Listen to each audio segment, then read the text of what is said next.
Nagpapatuloy bang banta ang isang namumuong sama ng panahon? Malalaman natin yan kay Amor Lariosa, live mula sa Pag-asa DOST. Amor? Salamat, Attorney Mark. Magandang gabi, Pilipinas. Alamin na natin kung ano ang latest sa lagay ng panahon. Ayon po sa pinakahuling pagtaya ng Pag-asa na mataan ng low pressure area sa layong 620 kilometers east ng Hinatuan City, Surigao del Sur.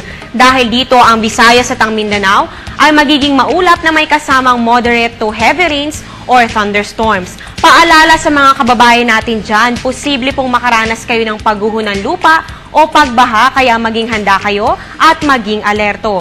Ang Bicol region naman at ang Mimaropa ay magkakaroon ng light to moderate rains or thunderstorms. Dito naman po sa Metro Manila at sa natitirang bahagi ng Luzon, magiging partly cloudy with brief rain showers or thunderstorms.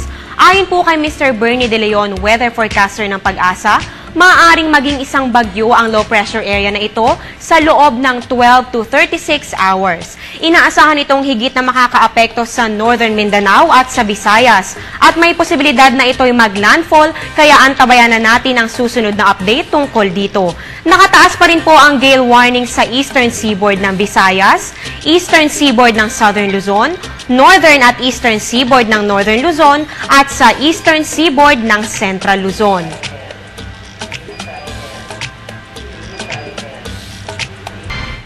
At yan muna ang latest mula dito sa Pag-asa. Manatiling nakatutok sa Panahon TV Express, kung saan walang pinipiling panahon ang pagbibigay impormasyon.